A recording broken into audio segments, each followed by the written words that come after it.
haravuga ngo 18:30, maze Eliya abarira abantu bose ati nimwigire hano nuko abantu bose baramwegera asanasana igicaniro cy'uhoraho cyari cyarahombotse. The word of God in the book of 1 Kings 18:30 says, Then Elijah said to all the people, Come near to me. So all the people came near to him, and he prepared the altar of the Lord that was broken down. Amen. Hallelujah. Amen. You may be seated. I greet you all in the name of Jesus. And in other words, I want to wave to everyone. Those who have hands, please wave your hands. I haven't seen your hands. Wave your hands so we can all greet each other. There are people at the back. I'm trying to greet you in the name of Jesus. Hallelujah.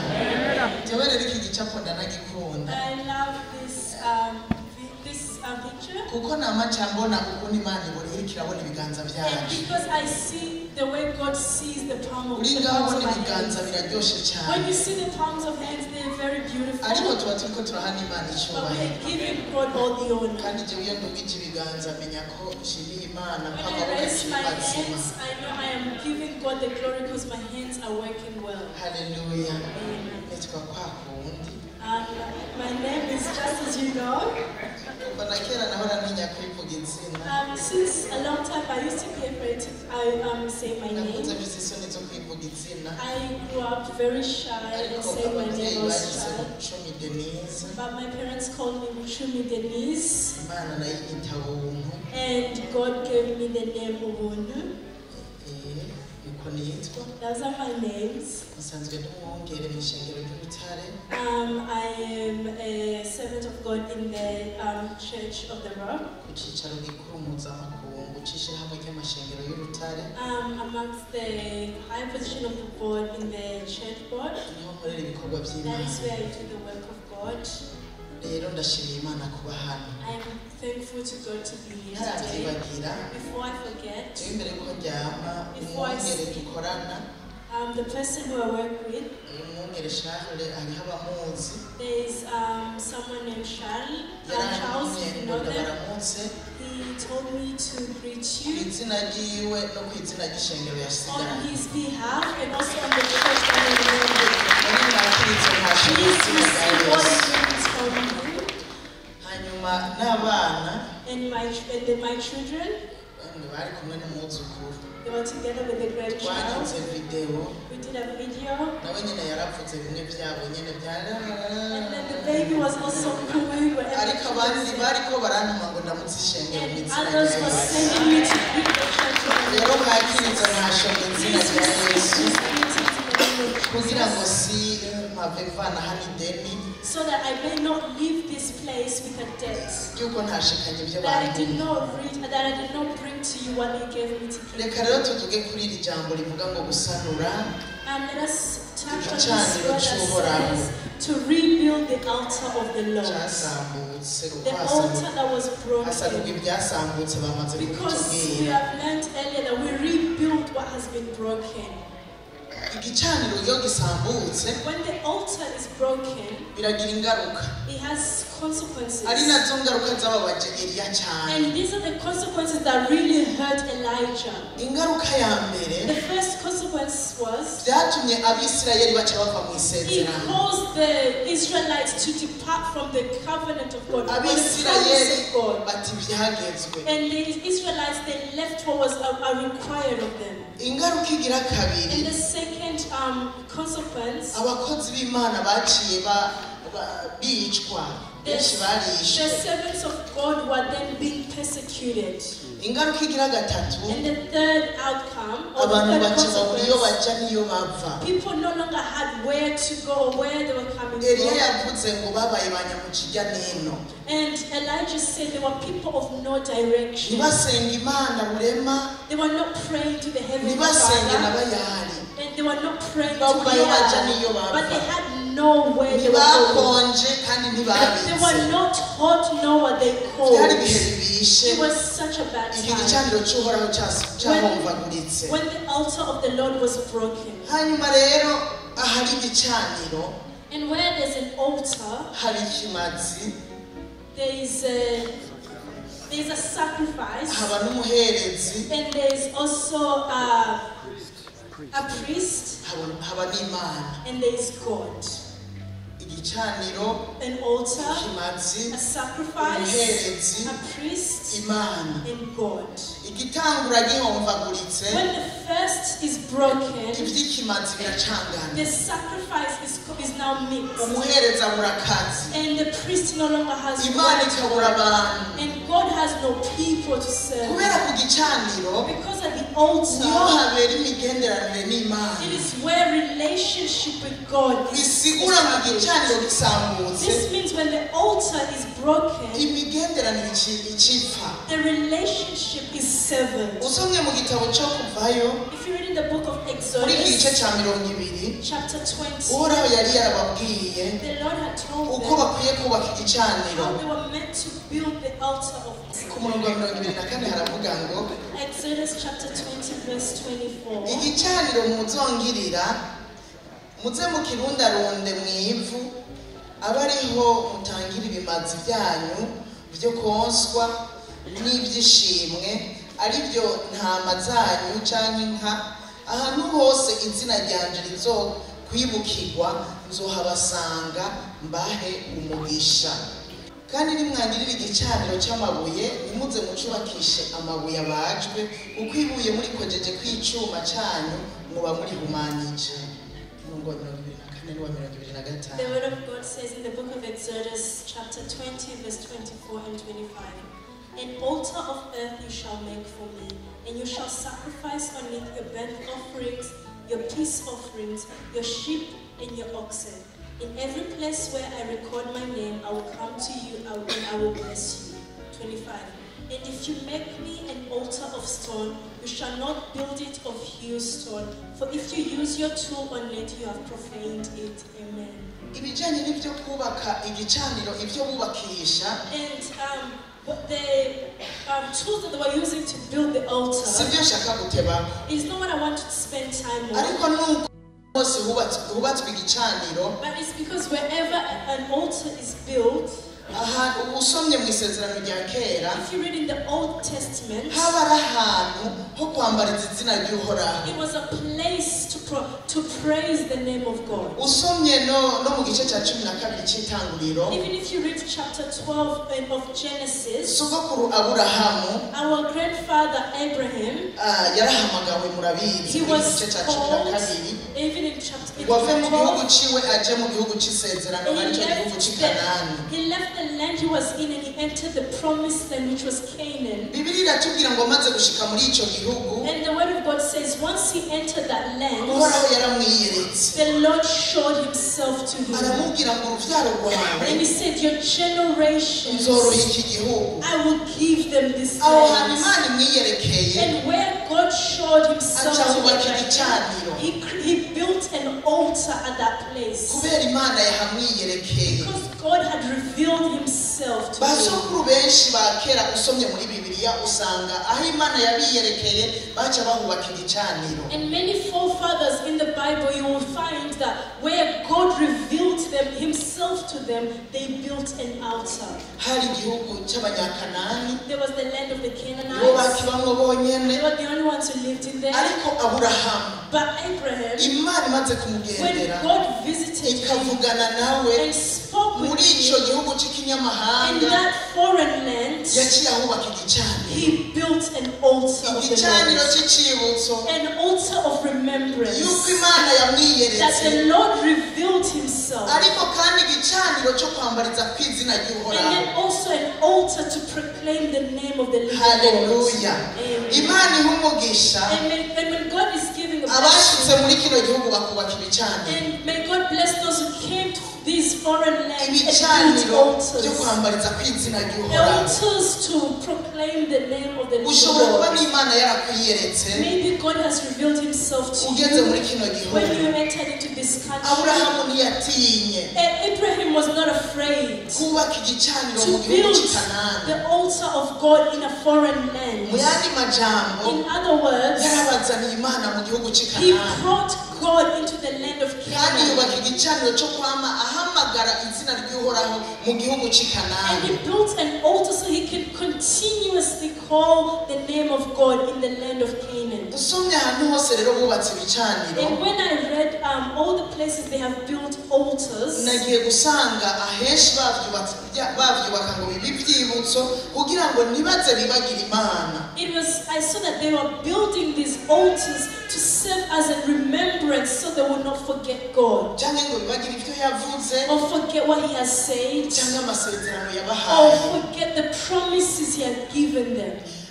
Usomye no mu gice cya 13 ahanyene mu gitabo cy'Itanguriro, Even if you read chapter 13 again in Genesis, Imana yarongeye iriyereka Aburahamu. God showed himself to Abraham once again. Ariko naho nyene acayongera hubaka igicaniro. And he also built another altar there again. Kandi ico gihe yamwiyereka ubugira kabiri. And this was the second time God showed himself to Abraham. Naho nyene Imana yamuhaye ayandi masezerano. And God gave him other promises. Yari ije gukomeza amasezerano ya He mbere was here to build on the first promises he had given him, kugira cyane cyane mutera intege hari muri ico so gihe. that he could strengthen him in that land that he was Usomye in. kuri uyu murongo wa 14 If you read in this verse 14, aravuga ngo Loti amaze gutandukana na Aburahamu, Uhoraho abarira Aburahamu atunamura amaso yawe uhera uhagaze aho witegereze iburaruko n'ibumanuko n'iburasirazuba n'iburengerazuba. Iki gihugu cyose ubonye ni wewe nzogiha n'urubyaro rwawe gushitsa ibihe byose, kandi nzogwiza urubyaro rwawe rungane nk'umukungugu wo hasi, ntabwo umuntu yoshobora guharura umukungugu wo hasi. N'urubyaro rwawe narwo rwoharurwa. Va hasi ugendura iki gihugu iyo kiva kikagera, kuko ari wewe nzogiha. Aburahamu yunguruza amahema aragenda iruhande y'ibiti by'amamure byitwa imyeroni biri i Heburoni, ahubakira Uhoraho igicaniro. the word of God in the book of Genesis chapter 13 from verse 14. And the Lord said to Abraham after the Lord has separated from him, lift your eyes now and look from the place where you are, northward, southward, eastward, and westward. For all the land which you see, I give to you and your descendants forever. And I will make your descendants as dust of the earth, so that if a man could number the dust on the earth, then your descendants also could be numbered. Arise, walk in the land through its length and its width, for I give it to you. Then Abraham moved his camp and went and dwelt by the terebinth trees of the Mare, which he bore, and built an altar there to the Lord. Amen. Hallelujah. Amen. Abraham, Imana imwiyeretse ubugira kabiri, when God revealed himself for the second time, yunguruje amahema after he had already set up ava his mu kibanza tent, yari arimo, he left where he was. naho nyene ahageze ahubakira Uhoraho And igicaniro. where he got to the new place, he built a new altar for the Lord. Bisigura ngo ahantu hose Aburahamu ari, This means wherever Abraham is, Imana ikamwiyereka, and the Lord reveals yaca himself to ahubakira him, Uhoraho he igicaniro. would build an altar for the Lord. Bisigura ngo Imana ntiyayisiga mu kibanza yahozemo. This means he did not leave God where he was Aho coming yimukiye from, yajana but n'Imana, wherever he migrated to, he took akajana God with him. n'igicaniro He cy'Uhoraho. took the altar of the Lord with him. Haleluya. Amen. Usomye no ku murongo w'umunani mu Itanguriro muri gice cya 12, And even if you read chapter 12, Genesis 12, haravuga verse 6, ngo aho yari yimukiye aca hubakira Uhoraho igicaniro yambariza ko izina ry'Uhoraho. it says that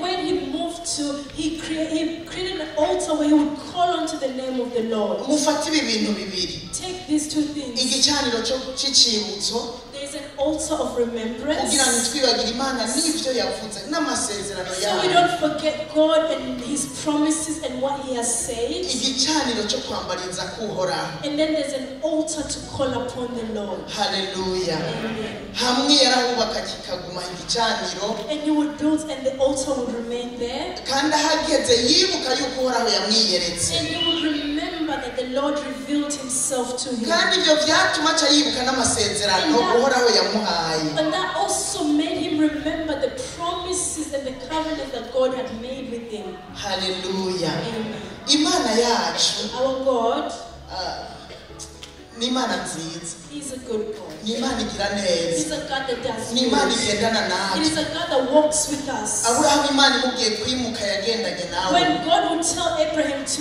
move, he would accompany him. Aho uko turi hano And where we are here twavuye today, ahatandukanye. we came from many different Jewe places. ibyo ndavyibutse birandemesha, When I think about it, it encourages me. nibutse ko Imana itaguma mu kibanza And when I kimwe, remember that God is not confined to one place. kandi nibutse ko Imana atari iya bamwe gusa. And when I remember that He doesn't belong to one kind or one nation. Mwavuye We ahatandukanye, came from different nations. bamwe baje bazi gusenga. Some came, they were really good, they knew how to pray. Imana ishimwe ko mwageze ino And may God be praised that you have entered this new land mukubaka ibicaniro and you by'uhoraho, have built the altar of aho the Lord, mwambariza izina ry'uhoraho. where you call upon the name of the Lord. Haleluya. Amen. Ariko turi kuri iri jambo rivuga ngo gusanasana ibicaniro by'uhoraho, igicaniro cy'uhoraho cyasambutse. And we are touching on that word that says to repair the altar of the Lord that was broken. Nasomye amajambo y'Imana muri Amosi 3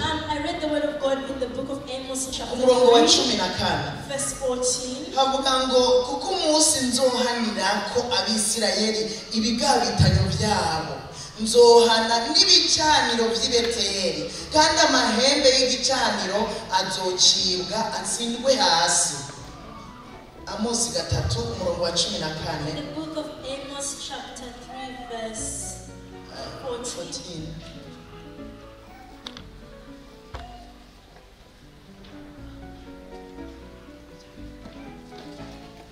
Amos chapter 3 verse 14, that in the day I punish Israel for their transgressions, I will also visit destruction on the altars of Bethel, and the horns of the altar shall be cut off and fall to the ground. Amen.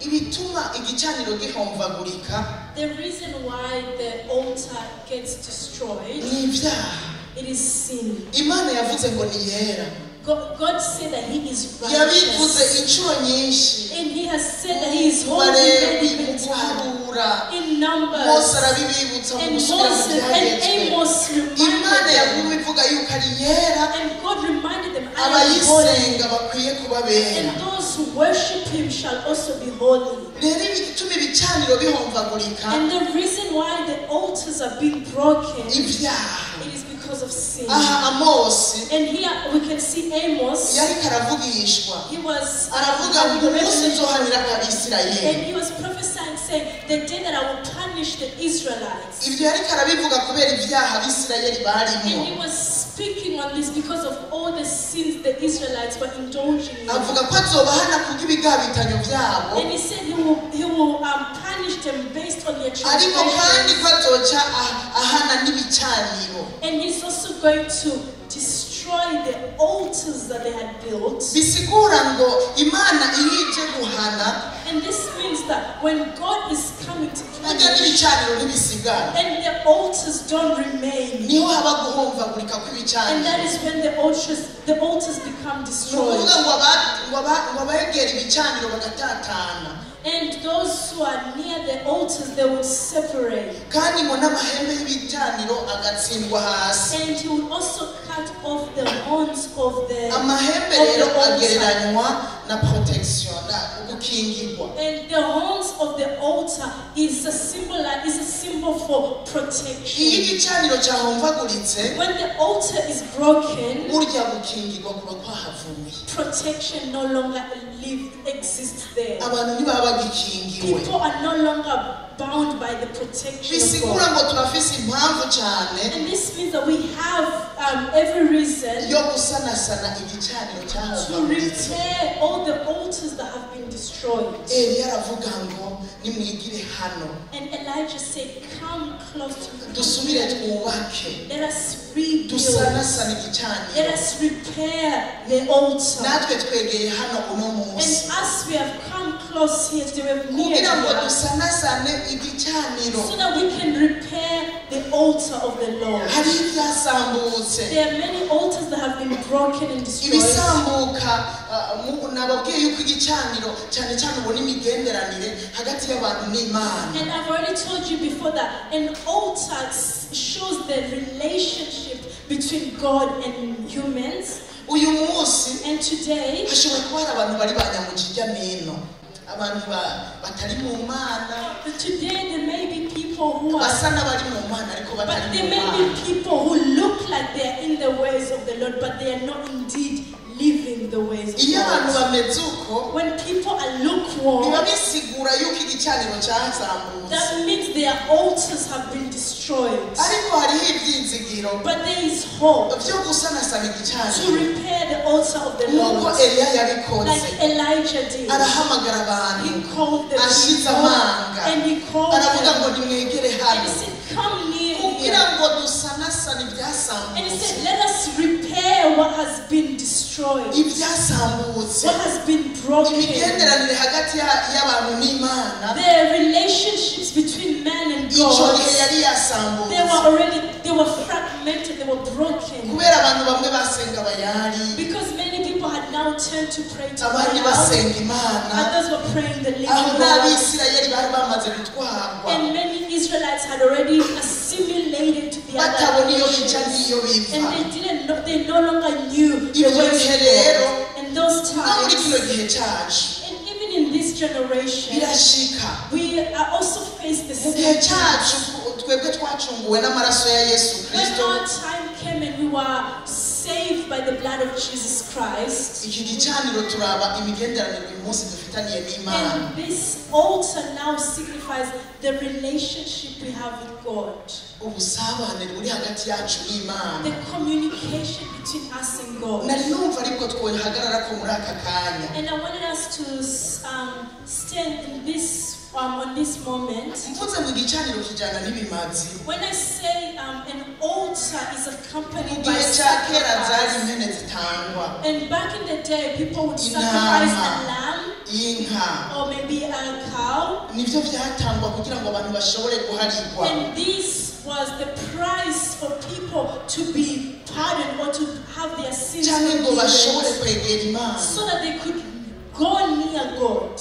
kandi nabyo nyine byatangwa n'umuherezi rimwe mu mwaka. And these offerings will be given by the priest once a year. ibyo bintu byiyumviriye wibuka ubuntu twagiriwe muri kino And gihe. then when you think about how people in the Old Testament had it, and think of the grace we've been given today, umuherezi yinjira rimwe mu mwaka, the priest would enter once a year, ariko Yesu but Jesus yaritanze Christ, nk'ikimazi. he gave himself as a yinjiye sacrifice. nk'ikimazi, He became the yongera yinjira ahera sacrifice. hahera And nk'umuherezi he also entered the holy place like a priest, kugira ngo bikunde turonke akaruhuko so that we can get the pardon, or we can get the ease, ko gutanga ibimazi by'inka n'imene so n'intama. we no longer have to give lambs or cows and sheep.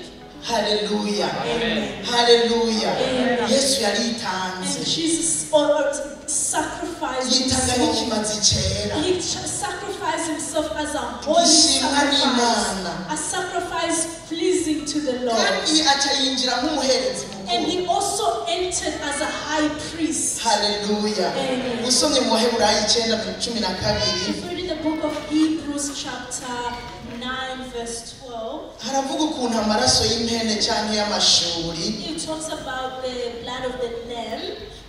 siyo yamushikanya ahera cyane, It is not what took him to the most holy ariko place, yashikanywe n'ayiwe maraso rimwe gusa, but not with the blood of goats and cows, but with his yironkeye own gucungurwa blood. kw'ibihe bidashira. He entered the most holy place once for all, having obtained eternal redemption.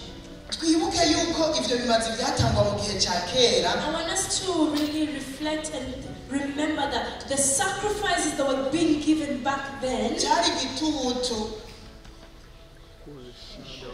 it was cyari nk'igicapo, like a symbol c'ivyiza vyagira bize, of the goodness that was coming, that was yet to come. cyari igicapo c'ivyo Yesu agiye kuzokora. It was a sign of what Jesus is coming to do. Uyu mwanditsi w'igitabo c'Abaheburayo yaranabisiguye And this neza. author of the book of Hebrews really portrayed and explained this to us. Usomye muri kino gice ca 10 If you read chapter 10, yarabisiguye neza. he really explained very well. Ukuntu vyari igicapo c'ivyiza bigiye Which kuzoza. he explained how the offerings back then were an example of what is to come. Muraza gusoma muri kino gice ca 10 umurongo kuva ku murongo wa mbere. You can read from Hebrews chapter 10 from Mushikane verse ku 1 murongo w'icumi. up to verse 10. Harabivuga It neza. will really explain it to you. Haravuga neza ivy'igicaniro n'ibimazi It vyaco. will also speak about the Ukuntu byari igicapo altar c'ibiri imbere and bigiye the kuzokorwa. sacrifice, that it was an example of what is yet to come. Kubera ibi bimazi vya kera Because these previous sacrifices, vyari bimazi vyibukiriza ivyaha igihe cose bagiye gukorana aho rimwe mu mwaka. and it was a sacrifice to remember of the sins that had happened once a year. Ariko kandi Yesu amaze kuza When Jesus came, yazanye imbabazi zihoraho. he brought everlasting forgiveness. Sinje kubigisha ngo byose Yesu yarabirangije. I'm not here to tell you that he has forgiven them Ngo all, ntihagire usubira gusaba that no imbabazi. one should no longer repent or seek forgiveness. Ariko kandi But harimo yuko imbabazi za Kristo zozo zamaha ibihe vyose. I'm here to tell you that the mercies of God are always there. Igihe umuntu agize icapfa ikimutandukanya n'Imana, When something happens and it puts a wedge between you and ni God, ukuvuga ngo akoze icyaha. or maybe you sin, Uyu munsi turafise uburenganzira today we have the right, bwo kwiyegerera twebwe nyene tukisabira and we imbabazi can go before God by ourselves and seek forgiveness kubw'igikorwa Yesu yakoze because of the kidasanzwe sacrifice that Jesus made. cyo gutanga ikimazi c'umubiri wiwe The fact that n'amaraso yiwe, The fact that he offered his body and his blood, abitanga kubw'abari mw'isi and bose, he gave it as a living sacrifice for every individual on the kandi earth. abitanga rimwe gusa. And he offered that living sacrifice only once. Haleluya. Bisigura ngo uyu munsi And this means that today, iyo dusabye imbabazi when we seek twizere ko forgiveness, twababariwe, we have to have faith that we have been forgiven. kubw'amaraso ya Yesu twizere ko By twababariwe. the blood of Jesus, we have to accept that we've been forgiven. Yohana niwe yavyanditse mu gice cya mbere umurongo w'icenda, And John wrote in the chapter 1, verse aravuga ngo 9, nitwatura ibyaha and byacu he says, if we repent niyo yo our sins, kwizigirwa kandi igororoka, and in humility and in ivyo nivyo righteousness, bituma iduharira ibyaha it byacu is what makes him to forgive ikatwoza us. ubugabitanya And kwacu. he cleans us and makes us pure again. Ikimazi rero Kristo yatanze And therefore the sacrifice that Jesus kirengeye gave, kuri ivyo bimazi vy'ibikoko, ibimazi ba sogokuruza ba mbere it batanze. is far more valuable than the sacrifices of the lamb and the blood that the forefathers were shedding. Ni icy'agaciro kanini It is a cyane. valuable sacrifice. Ibi bikwiye gutuma rero tumwiyegurira This should give us the liberty to be free before him. kandi tukitwararika igikorwa ciwe. And we should take upon his word. Haleluya. Amen. Haleluya. Pawulo yandikira Abaroma When Paul was writing to the Romans, yarababwiye ngo he told them, abahanura he was giving them advice. ngo batange imibiri yabo He said, offer your bodies nk'ibimazi bizima vyera like a righteous living sacrifice bihimbara Imana, that is pleasing to the kugira ngo Lord. kuyikorera kwabo kugira ikimazi. So that when you serve him, it will be a sacrifice. Ni bimwe nariko ndavuga vyo kuyiyegurira, And that's what I'm saying, when you go before him freely. tugaheba ibyacu biduhimbara, And we forsake the flesh, the things of the flesh. ariko icyo bidusaba cyose aho cyo bikiguzi gikomeye But even whatever is required of us, even if it may be great, tukagitanga kugira ngo tunezereze Imana. we must do it so we can please the Lord. Haleluya. Tusanasanya igicaniro rero, When we are repairing the altar, tuvuze ngo twasanasanye igicaniro, when we say we have repaired or we have rebuilt our altars, uyu munsi today nukunagura imigenderanire dufitaniye, it is to re-evaluate the relationships we have. kandi iyo migenderanire rero And those relationships, burya iyo iyi migenderanire hagati yacu n'Imana yatosekaye, if the relationship between us and God is compromised, akenshi usanga byanahereye hagati yacu. and you might see it started amongst ourselves. Nagomba mvuge ngo uyu munsi I wanted to say that turi today, kuri rino jambo ryo gusanasana igicaniro, when we are still looking at this word that says to repair muri the bino altar bihe of hano God, hagati yacu nyene twegeraniye, amongst ourselves, the way we are near each other, nimuze dusanasane let us first repair imigenderanire hagati yacu umuntu n'uwundi. our relationships between one another. Dushobora kuba dushitse uyu munsi We may be here today. hari icyo wapfuye na mwene so. Maybe there's something that has occurred between you and your brethren. Sinzi abarundi nibo bavuga ngo bapfa n'ababisangiye. Burundians are the ones who say those who have something against each other, they share it. Burya turafise ibyo dusangiye naho tutari dukwiye kubipfa. And there may be certain things we are sharing or we have in common, and we should not be fighting because of those things. Dusangiye umwami Yesu, We share Jesus dusangiye Christ. mpemu We yera, share the Holy dusangiye Spirit. Imana imwe, We share the same God. ariko ingorane usanga umengo twabipfuye. But often at times you will find that those same things we share are causing tension amongst us. Ibi bihe twinjiyemo rero, These times that we nimuze enter, dusanasane imigenderanire hagati yacu. let us first prepare Niko our gusanasana relationships igicaniro, amongst ourselves. duhere That is how we gusanasana, repair the duhere altar. kwiyunga, We must first aho start in imigenderanire unity, yapfuye hagati y'umuntu n'uwundi. where relationships were Twisuzume muri kano tarnished. kanya. Let us reflect in ourselves. Niho this tuzoba time. turiko turasanasana That is igicaniro, the only way we can repair the altar ntituzoja of the Lord. kugirirana imigenderanire hagati yacu n'Imana We cannot have relationship with God tutabanje kumvikana nabo when we do not, we are not in agreement with those around abakozi us. b'Imana dusanasana Servants of igicaniro God, mu let us guhuza repair the umutima n'inama. altar. Let us return.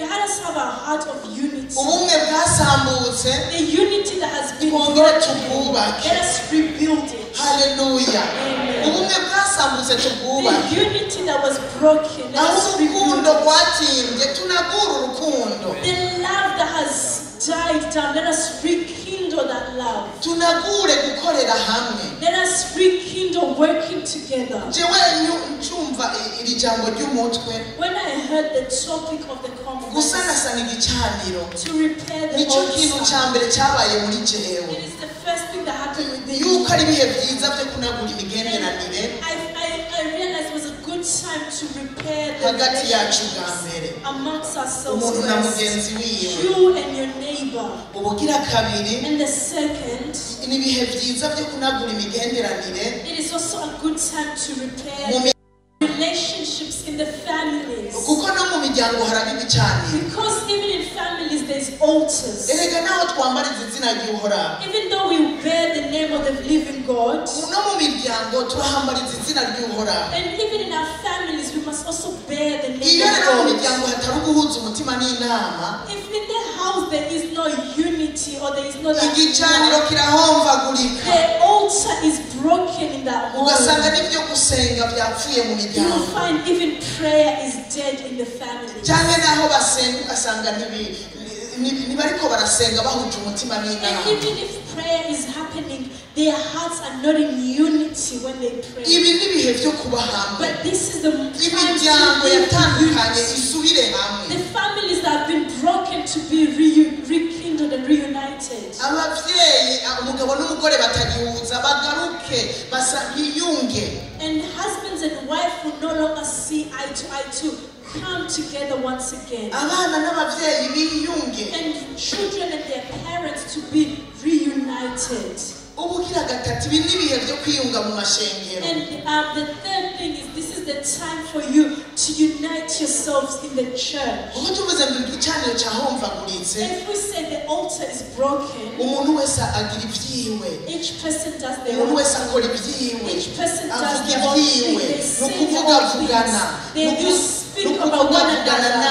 You speak badly of one another. You are breaking each other down. You are not strengthening or encouraging each other. But this is the time to build the altar and churches to be one. I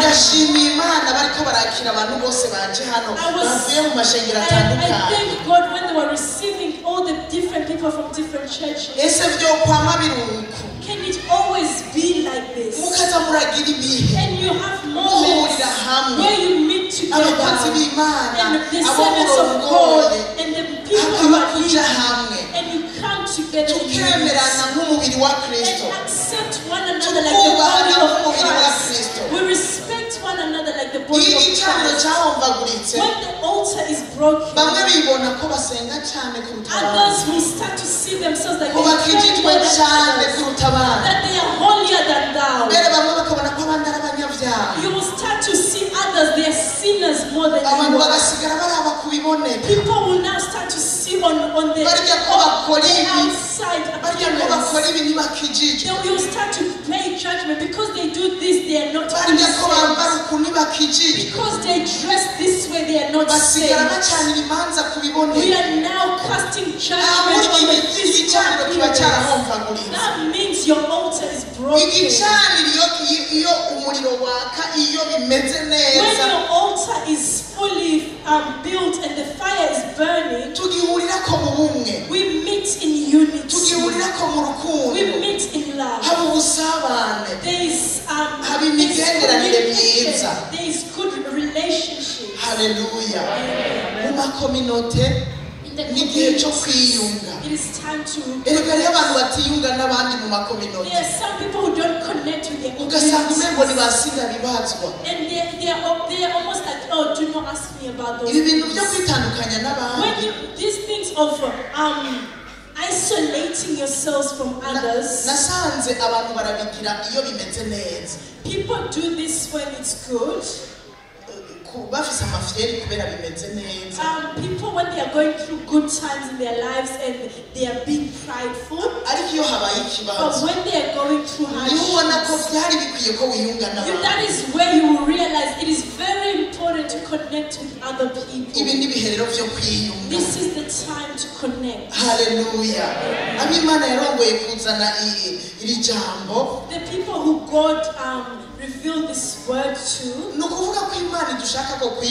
this means God wants us to reconnect, to be one.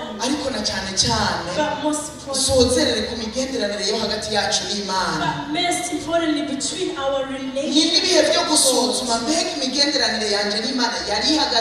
It is time for you to evaluate and say, how is my relationship with God? How am I going? How am I going? My relationship with God, how is it progressing? This thing of being lukewarm. It's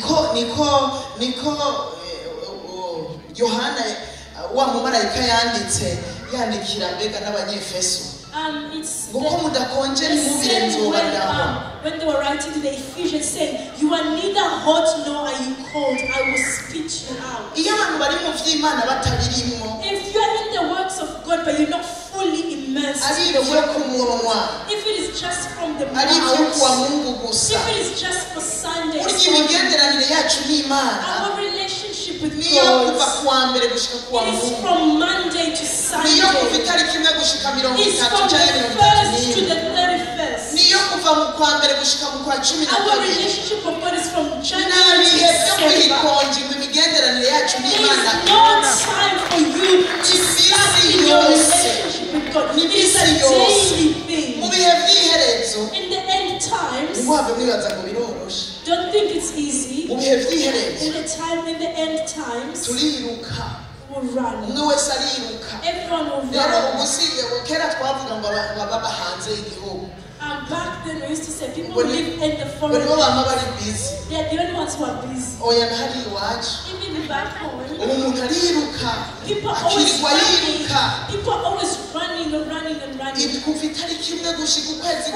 From the 1st till the end of the month, we are running and running. But let us also twiruke tumenya ngo Let us mbega run and know none niruka muri ibi these things that I'm running imana after. imigenderanire yanjye n'imana imeze neza How is my relationship with Christ? kandi nagira ndababwire And ngo I wanted to tell icyo you, bigenda bimenyekanira ku byo twama it also is evident in the iyo fruits we imigenderanire bear. imeze neza waba ibyamwa byiza When our relationship is good, we bear good fruits. imigenderanire imeze nabi biragaragara When our relationship is tarnished, the fruits we bear will show it. nimuze Come, twongere let us tunagure imigenderanire yacu n'imana rebuild our relationships with God. tunagure Let amasengesho us rebuild the igicaniro church, the cy'amasengesho altar of the church. tukinagure Let us mbega umaze iminsi rebuild. usenga gute How are you praying? usenga gute How is your prayer reka life? ndababwire ngo Let me tell ahantu you, hose everywhere kuririmba biroroshe kandi is biraryoshe sing and it's very enjoyable. kandi womengo minisiteri ihari mu rusengero ni ukuririmba gusa Sometimes you may see the ministries that are in the church, maybe it's just to sing. abantu bakikijwe no kwiruka mu baririmbi When people are saved, they run into the singing ministries. najewe nigijwe nirutse mu baririmbi Even me, when I got saved, I ran into the singers. ndiruka ndaririmba And I ran and I joined nza and I was gusanga singing. nirutse mu bitari iby'iwanjye And I found myself, I ran into a calling which is not mine. And I found I wasted my time because it was namaze not my imyaka calling. 20 yose I spent 20 years singing. inyuma y'iyo myaka asanga nirutse mu bitari iby'iwanjye And after those years, I realized it was not my calling, ariko iyi minisiteri yo gusenga but the ministry of prayer. nidusuzume bimeze gute Let us reflect, let us analyze how is it going. kugenda tukaririmba We're going and we sing. biroroshe It's very easy.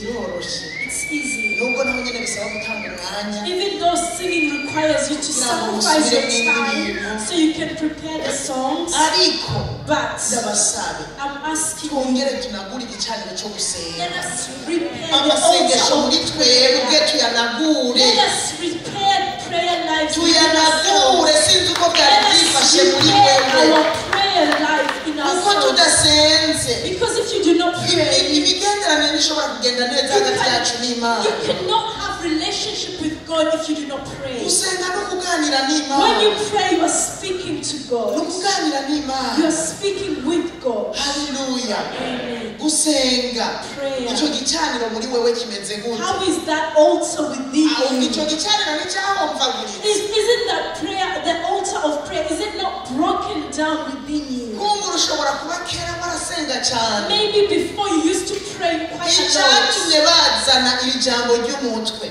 The reason why they brought this Hari theme impamvu. of our conference, there is a Hari reason. impamvu. There is a reason. tunagure Let us look, let us iki gicaniro analyze cyo gusenga muri twebwe this altar of prayer within sinzi ourselves. uko wasenga I don't know how you sinzi used uko to umaze pray. iminsi I don't usenga know how you've been praying the sinzi last ko few wabihebeye days. abandi I don't know if you've now given it out to wabahamagariwe others. gusenga Maybe you said those who have a calling of prayer, noneho gusenga ni bya twese but prayer is a calling of nababwiye ko everyone. ari kuganira n'imana nta muntu n'umwe muri twebwe adakeneye kuganira And it n'imana is conversating with God, and I believe no one amongst us doesn't need to talk with God. We all need to talk with God. tunagure gusenga Let us repair prayer. tunagure gusoma ijambo ry'imana Let muri us twebwe repair reading the word of God for ourselves. tubinagure Let us repair it. gusoma ijambo ry'imana To read the word of God. n'iby'iminsi yose It is a daily si ibyo thing. kuwa mungu It is not something you only participate tuje in on tuje Sunday. aho abandi bakoraniye When we come where others are gathered, twiruke mu bikorwa we bitandukanye may run in other different things, ariko tubike n'umwanya w'ijambo but let us also put time aside for the word. ijambo The word. abamisirayeli The Israelites, bari barataye ibyagenzwe they had already left all that was required barata of ibyo them. basezeranye n'imana They left everything. They had a covenant with God. weho ntacyo mwasezeranye n'imana Is there nothing that you and God made a promise? uracyagihagazemo Are you still standing in the promises you made with God? uracyabirimo Are you still standing? Are you mwe still mwavuga doing it? nacyagiye The same conversation you and God akenshi had that twibuka ibyo time. twasezeranye n'imana Many of us know the things we've promised God mu bibazo in our time of hari need. n'ibyo twasezeranye twebwe There are many things we've promised niwambura ahantu ourselves. ndi Lord, if you remove me niwambura muri here, ibi ndimo God, if you nanjye see nzokora me ibi here, n'ibi I will n'ibi do n'ibi this and this n'ibi and this and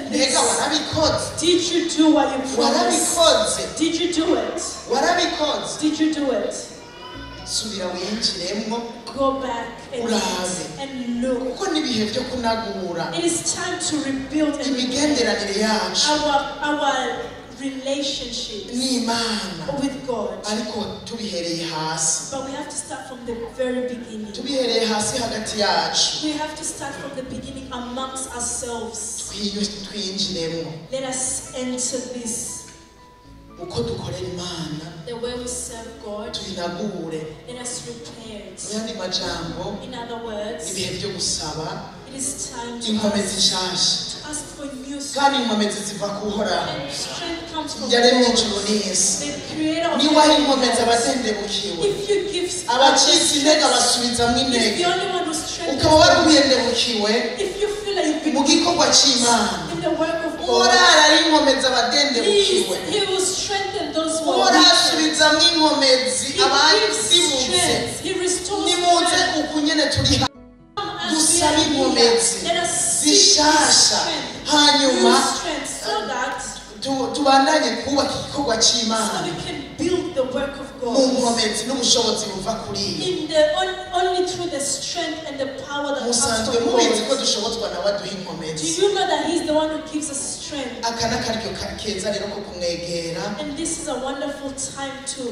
draw near to Him. nk'uko Eliya yabahamagaye ngo nimwegere The hano same way Elijah said, "Come near me, nimwegere hano come near." dusanasane Let us nimuze repair. tubumwe Let us be one. dusanasane Let us igicaniro cy'uhoraho repair the altar of the Lord. nimuze tubumwe Let us twongere be one. tunagure imigenderanire yacu n'Imana Let us repair our relationships with nimuze God. tunagure Come, let us repair uko turiko turakorera Imana the way we are serving tubinagure God. bibe Let bishasha us rebuild, let us repair so it can be new. ushobora kuba watanguye mu vyamwemu Maybe you started in the ways of the nk'uko Pawulo Spirit. yandikiye abikorosayi The same way he wrote to the arababwira ngo Colossians. mwatanguye mu He vy'imwemu said you started off in the Spirit, ngo none muriko murasozera mu vy'umubiri but now you are finishing in the flesh. ushobora kuba watanguye mu Maybe you vyamwemu started your journey in the way of the ukaba Spirit, uyu munsi uri mu vy'umubiri but today you are now being led by the nimuze flesh. dusanasane Come, let us rebuild imigenderanire yacu our relationships with God. n'Imana haleluya Amen. ndifuza ko dusenga Imana I would like for us to pray. wumva yifuza Whoever feels they kunagura whoever feels that they want to kunagura rebuild, igikorwa cy'Imana muri to we rebuild the work of kunagura God, amasengesho muri to we rebuild prayer, kunagura within uko them, yariko arasoma ijambo muri to we rebuild the way they used to read the word ndasabye of God. dusengere hamwe I ask that we pray together kunagura to rebuild. imigenderanire yari afitaniye n'abarundi bene wabo cyangwa Maybe abakongomani bene wanyu Maybe cyangwa the abanyarwanda bene relationship wanyu you had with your fellow Burundians, your sinzi fellow Congolese, imigenderanire your fellow sinzi Rwandans. ibyo mwapfuye I hagati don't yanyu know what occurred to cause a wedge ariko between you, icyoba cyiza but it would be reka good. tubanze twiyunge hagati Let yacu us build, let us unite amongst niho no kwiyunga ourselves. n'Imana bica And that byoroha is how it's going to be easy for us to mbere unite tutiyunze with hagati God. yacu birazibira If we n'amasengesho do not unite amongst ourselves, it's going to block our prayers. rero ngomba dusenga I would Imana like for us to pray. sinzi ko hari umuntu yovuga ati jewe ndafashe ingingo I don't know if there's anyone who can say, today I am taking a stand. nawe utarinda kutubwira ati yo ugiye kunagura imigenderanire hagati ya mugenzi wawe Even though you don't tell us what exactly you're going to rebuild, hagati yabo muri community maybe kumutahura your friend or the community that you do not attend, naho utorinda kutubwira ko ugiye kunagura imigenderanire yo gusenga even though you may not tell us that you're rebuilding your prayer cyangwa life, imigenderanire cyangwa kunagura gusoma ijambo ry'Imana even though you may not tell us you're about to repair the way you read the word of God, ariko ndifuza gutera intambwe ko but I want dusengere you hamwe to take a step forward so we can pray together. muri aka kanya Imana yaduhaye This time that the Lord has given us, keza ko kwisuzuma the time He has given us for us to reflect on our no lives, gusubira kunagura iby'Imana so that we can rebuild the ways of the ubuzima Lord bw'imhemu within us. tubunagure mu izina rya Let Yesu us rebuild our spiritual lives in tuve the mu name of mbyino Jesus. twikangure Let us Kristo wake up Yesu from sleep. aratumurikira Jesus Christ is lighting his light upon us. Hallelujah. Birashoboka. It is possible. Ndifuza ko dusengana Imana. I would like for us to pray together. Whoever would like, ko twosengera hamwe atera intambuko. Whoever feels like they would like to pray together, take a step. So we can pray together. Maybe there might be someone who says, I want to receive Jesus Christ. Because your relationship with God is not possible if you do not receive Jesus as your Lord. Because He is the way. He is the way that leads to the Father. You must first accept Jesus so that you can reach to the Father. Hallelujah. Amen. Yes. Jesus. He is the way, the truth, and the life. No one can go to the Father except Him. And as there's a singer once said, there isn't any other way if it is not through the way of the Savior. I don't know if there's anyone here. I don't know if there's anyone here who would like to receive the Savior, who would like to receive Jesus. Is there anyone who would like to receive Jesus so they can raise their hands so we can see them? Whoever would like to receive Jesus. Whoever would like to receive Jesus, please raise your hand so we can see you. It is not an embarrassing thing. It is not embarrassing because to be in Christ is where I found true joy. When I entered in the ways of Jesus, I had no peace. I had no peace. I was crying day and night.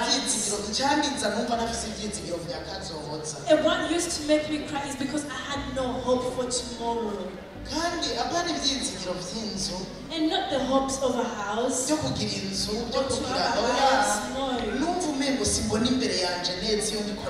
felt like I could not see clearly where I was headed. And I felt I had no peace within me.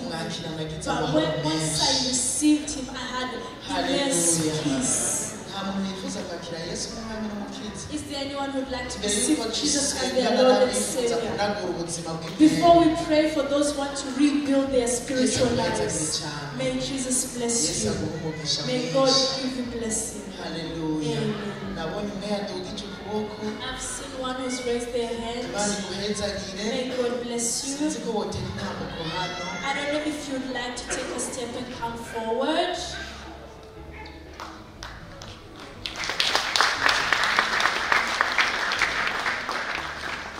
Hallelujah. I don't know if there's anyone else who wants to receive Jesus as your Lord and Savior. He is the way that leads to the Father. If there is no one, I would like to and anyone who would like to rekindle or rebuild their spiritual lives, who wants to rebuild the altar of their spiritual lives, to rebuild it this time, I'm urging you to take a step forward. Gusanasana, Igicaniro cy'amasengesho. To rebuild the altar of prayer. Igicaniro cyo gusoma ijambo ry'Imana. The altar of reading the word of God. Igicaniro. The altar. The altar of spiritual life. This is a wonderful time for you. And this altar you're going to build, let us return to our Savior. He is forgiving. He is going to give us new strength. We need new strength. We need to rebuild in strength so we can continue to wait until the return of our Lord. We need new strength. It is possible. I give you welcome. If you feel like over the last few days or months, your spiritual life is no longer where he used to be, or you have something against your naho brother. nyene urashobora kuza kugira You ngo can uvuge come ngo forward and uri ngaho rebuild imbere ya Yesu uvuge ngo and say while you're before Jesus. umuhisemo kunagura imigenderanire hagati yanje na mwene And data you can say, today I take the decision to hagati yanje rebuild n'umuvukanyi my wanje relationship with my brother, hagati yanje n'abavyeyi my relationship with my hagati yanje n'uwo parents, twubakanye my relationship with my spouse, kugira ngo bikunde n'imigenderanire so y'Imana that it can go bizogenda neza according to the work of God. ariko